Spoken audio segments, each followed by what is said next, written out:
Cat Fighting Tiger was originally released on February 2010 as a first ever large-scale figure in the Masters of the Universe Classics line. And behold, Battle Cat in his box. Yes. And those of you who have been watching my other reviews notice that Battle Cat comes in similar box than Eternium Palace cards and Mola vs Skeletor. Of course, large scale items. For large scale items there are second type of box that is vertical, where this type of box is horizontal. Yep. And let's take a little look of Battle Cat in the box here. And of course, at the same time, you'll see a little bit more of the box. So here, there, and then here, and the background is falling down, and when light on the window is reflecting annoyingly, and so on and so on, and there and here and here and like this. And those of, well, some of you have probably noticed that this Battle Cat isn't like it comes originally. Okay, and of course that's right, because I have opened this figure or taken it out of the box many times already, but through the magic of resealable package I've resealed it in the box, and I've been keeping it in box mostly. But after this review, or this portion of the review is filmed, well, it's bye-bye box, and Battle Cat will become out permanently. I'm not going to keep it in box after that. I am keeping the box around, though I'm not throwing it away, but I'm going to flatten it and store it that way, so it doesn't take too much space. And of course I like to show Battle Cat without the helmet, because I like the face sculpt, which you're going to be seeing much better after I've taken the Battle Cat out of the box. And I'm not sure if you're seeing on your screens the top of the box, so let's do this. So there's the top of the box. The Battle Cat helmet is rolling on the loose. And then let's go to back of the box. Here you can see some older figure releases from the first year of the line. I'm not sure if you can see, but there's Collect Them All brainwashing sentence up here above Skeletor. And of course on the box there's also picture of Battle Cat and Battle Cat's bio.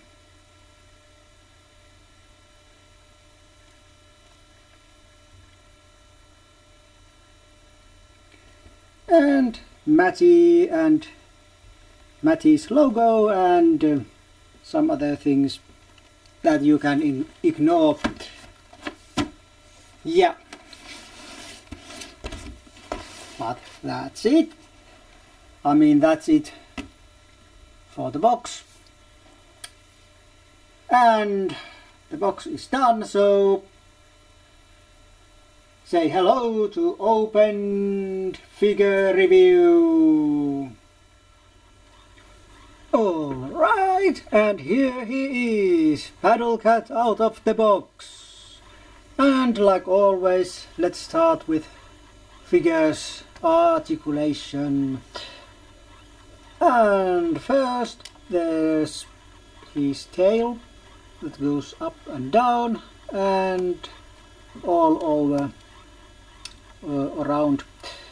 Then there's hind legs, which has the joint like this and like this, and then like this and like this and like this, and little bit kind of side to side of this kind of motion. And the other leg is the same.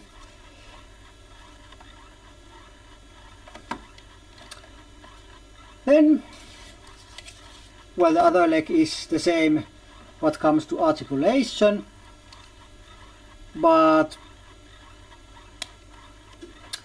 this leg is shorter than this one. This piece here is shorter on this side than on this side, but I think it's part of the design. I hope that's the part of the design. Then there's this middle joint that goes like this, like this, and of course like this, and all over. On my figure this joint was very loose, especially this motion, and when I held this figure like this, this part dropped like this. But just before I start to film this, I put some rubber band in the joint, so now it's nice and tight. But of course, how many times you move Paddle Cat, something like this, well, maybe this motion or articulation may be a little bit more handy.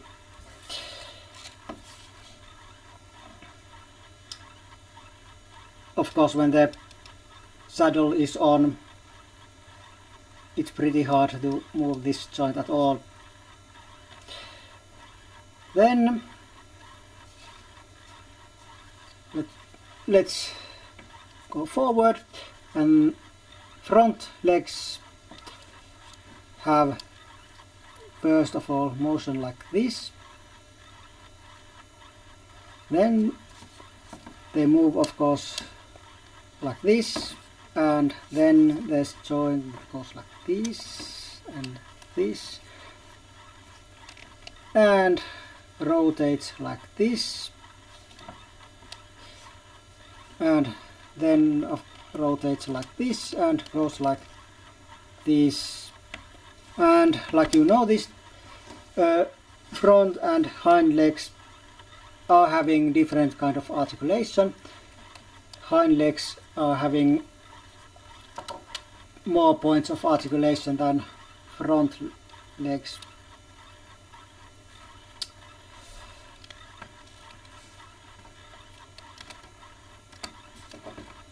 And some of these legs have a little bit looser side articulation, so keep or putting this standing on kind of right is somewhat annoying sometimes. Okay, but then the next joint is a neck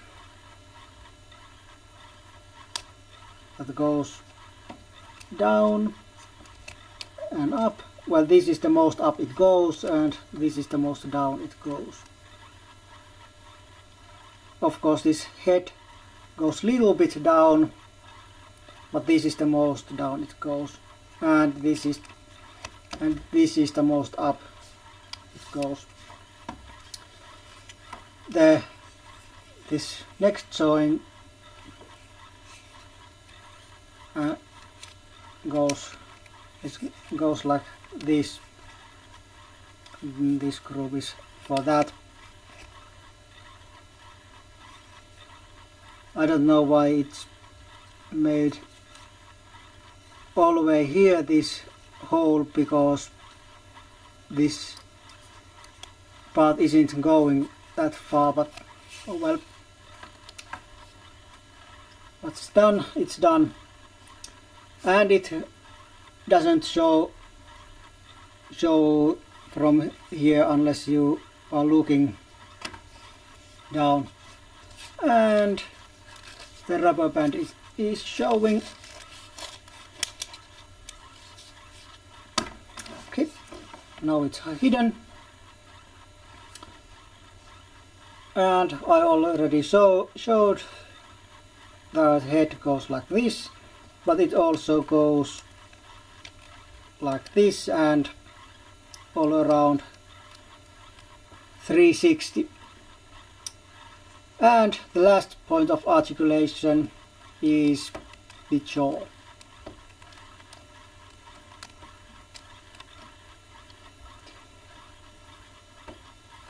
And then let's go to figures details.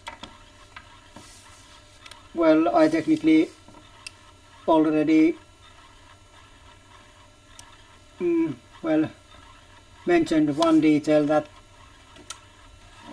this back leg is shorter than this one.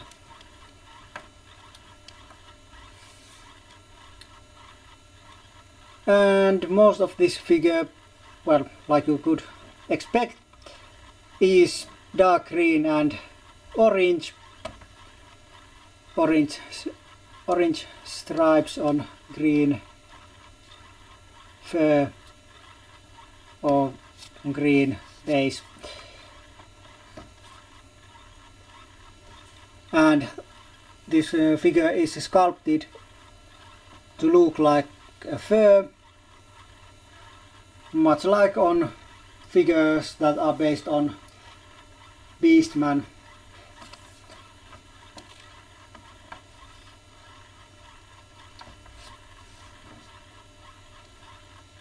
And there are these furry details on everywhere. There's mud fur here and all kinds of fur everywhere. Also, the very nice detail is these pads on the paws. Also, the nails are nice, and here's on the side, and even one pad here, much like on real tigers or cats. Well, I assume that like on real cats or tigers, because I've never seen real tiger up close, and I really haven't paid attention to real cats because I've never had one. So I assume that.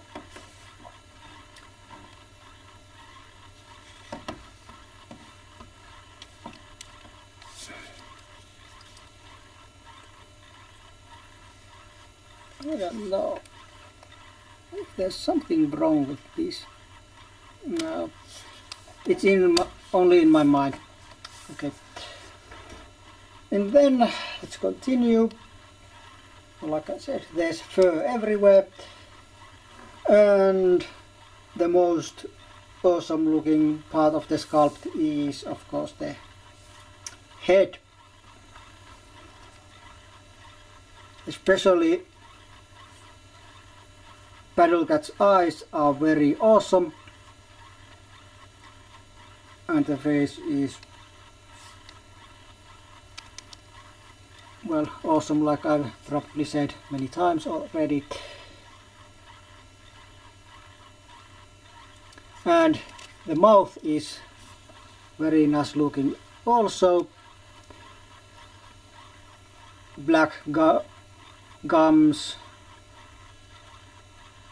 well, not entirely white teeth, but there are teeth here and there and here and so on. Of course, the tongue and the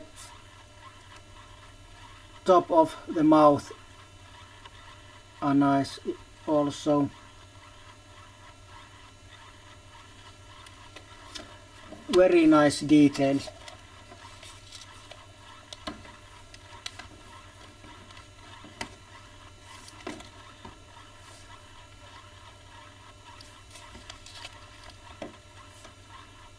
Oh, that's why it had trouble.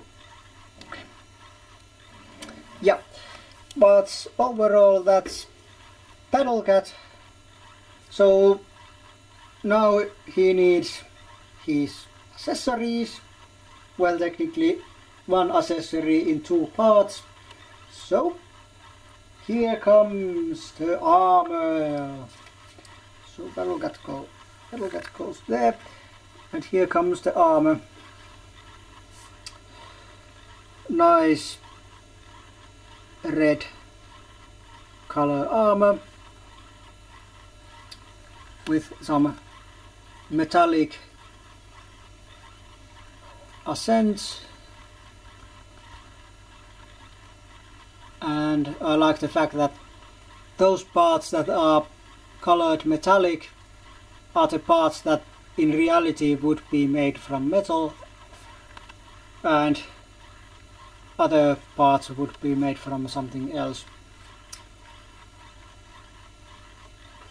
Also, those parts that would be in reality leather are made to look like leather. The saddle, or the inside of the saddle, and this strap and these straps also. This is looking nice. There's even a buckle and belt holes, and it also has some black shading. Pretty nice. And these things, whatever they are, Mattel says they are weapon holders. Some fans says they are foot holders or foot straps, though these are too small that any feet would fit in there. Of course, who knows, maybe that's mistake from Mattel's part, and they were supposed to be foot holders or straps or whatever they are called, but they were made too small, so Mattel is saying they are weapon holders. Who knows? But whatever they are made to look like leather also, and they have kind of articulation or movement on them. But yeah, let's put this on Battlecat. Here's the cat, and here's the armor, or saddle part of the armor, and saddle is put on like this. Well, the back goes in the hole like this, and here we are. The saddle is on. though this is not the best attaching mechanism out there and doesn't look the most awesome thing ever, but that's how it's made. Of course, if it goes and looks better if you put this saddle a little bit more back, but of course that's not how it's supposed to be. But that may be the reason why, well, or the part of the reason why Paddlecat Pictures on MagicCollector.com has saddle way more back and looks annoyingly stupid.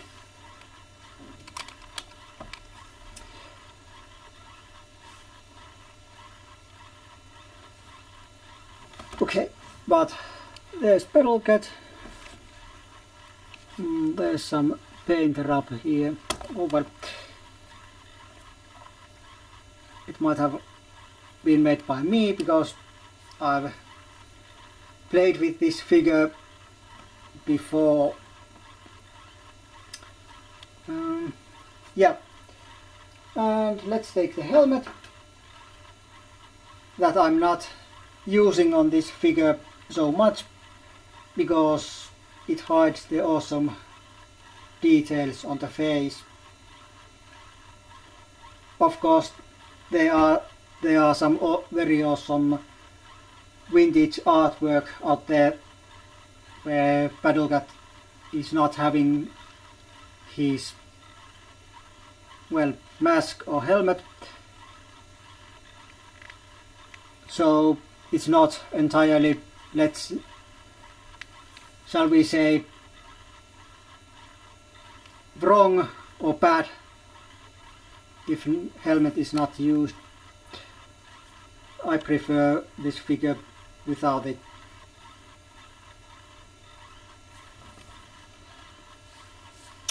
But anyway, here's the helmet, and like the saddle, even though I did mention it before, it's very reminiscent from the vintage one, and it's technically the same thing, but only with a little bit more detail. On the saddles part there's not much more details, but on this helmet there's some extra details, but not much. Metallic eyes are nice, though how Paddlecat is seeing through this, I have no idea. If these are supposed to be metal, so how is Paddlecat seeing through them? Maybe if they are more like see-through thing material. And some fans would have wanted this to come with eye holes, so the eyes would have been seen through. But yeah, let's put this on, and when you put it on, there's this kind of indentation that's supposed to go to his nose, or his nose is supposed to go in that indentation like this, and this is how the helmet is worn. It stays there by itself. Well, it's not very tightly on there, but like you can see, well, at least now it stays on. Of course, if you're handling this very roughly, it probably falls down.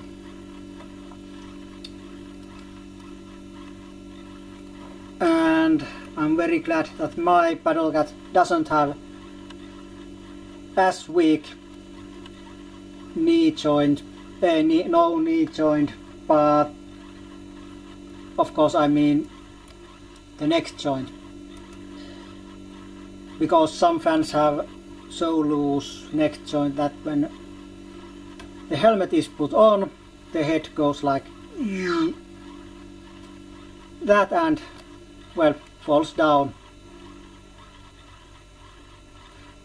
and the head is not staying up with helmet on. So I'm very glad that my Battle Cat doesn't have that defect, even though like I said, I'm not using this helmet usually.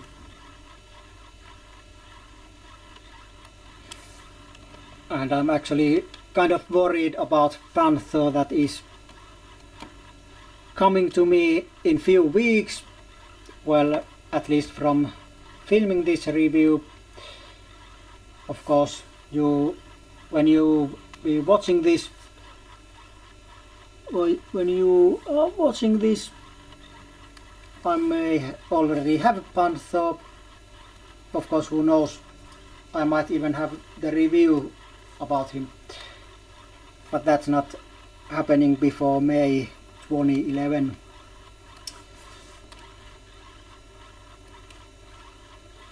Okay, but yeah, that's Battle Cat.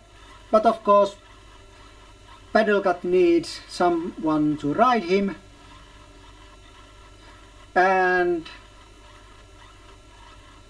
guess who is going to ride my Battle Cat?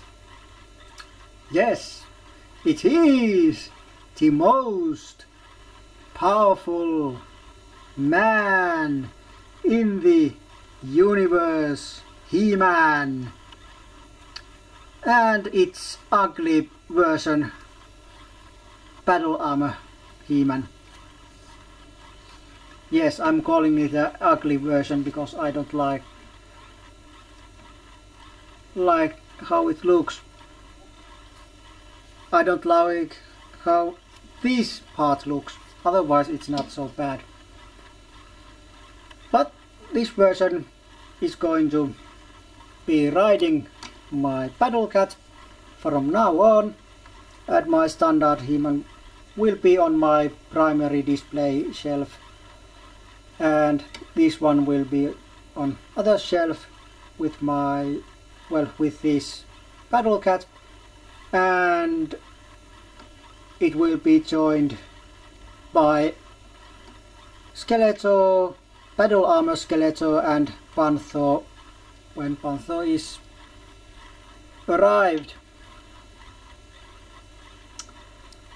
But yeah, let's put this on, and of course this shows you how the He-Man is going and fitting on Battle Cat. Let's move this a little bit up. Like you can see, well, and at least on my opinion, He-Man's legs are kind of unnatural, or looks kind of unnatural when on Battle Cat's saddle and riding the figure, or riding the Battle Cat. So that's kind of annoying, but it's, well, it kind of is defect on Battle Cat, or, well, I don't know defect, but something that annoys me. But that's something that I don't think will be ever changed on Battle Cat, so that's how it will be. This side looks more natural, but this I don't like. But I can live with it.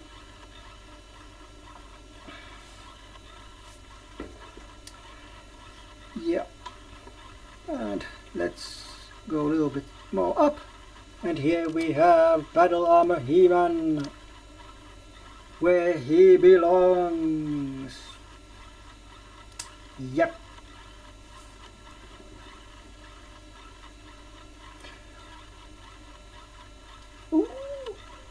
Okay.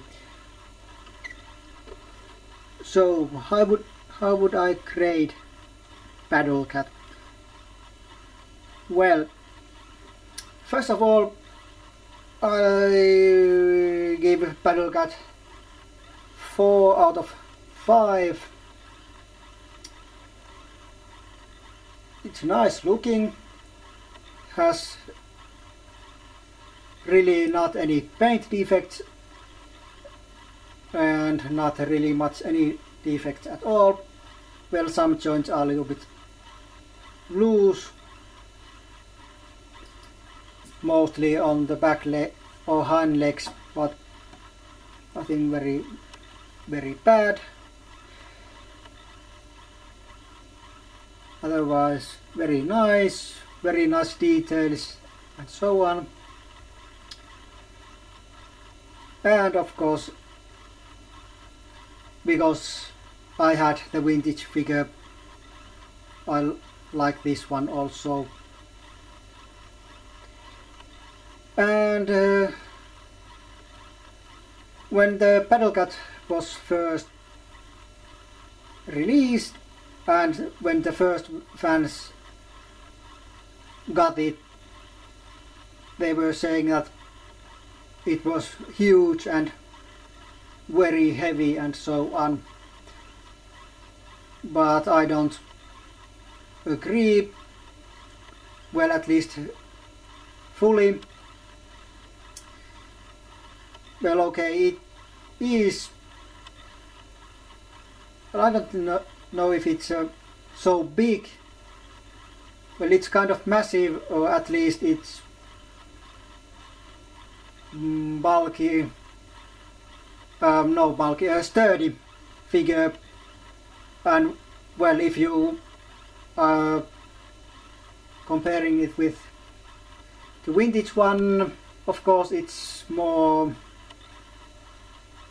heavier, because vintage one was, well, I think it was technically hollow inside. It was kind of hollow shell with nothing inside, so it was kind of light. Even though this is probably also mostly hollow inside, it has some sturdiness on it.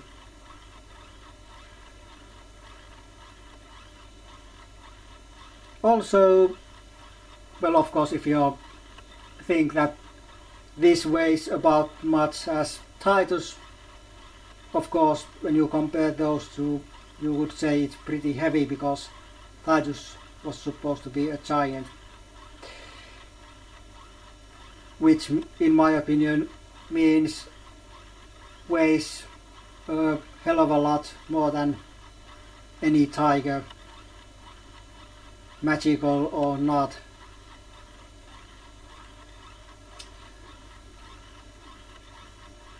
But yeah, well, that's about it. Well, I recommend this figure highly to everyone, and its resellers you must go, because it's sold out from MagicCollector.com twice actually.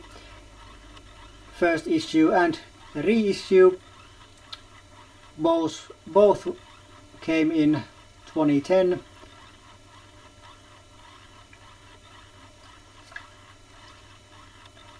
I don't know how rare this figure is on eBay or how expensive it is, but I think it's not that expensive or not that rare,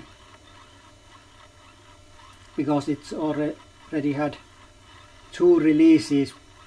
And personally, I think that this figure probably gets other reissue in the future, but when, well, who knows, maybe Mattel, probably not even them. And of course they are cutting back some reissues, so who knows. But for me this is A-list figure like He-Man and Skeletor and some others, so maybe in, let's say, before 2015 is my prediction, obviously, if this line is still around. But yeah, that's it for now. We see each other with the next review, but until then, it's goodbye for now.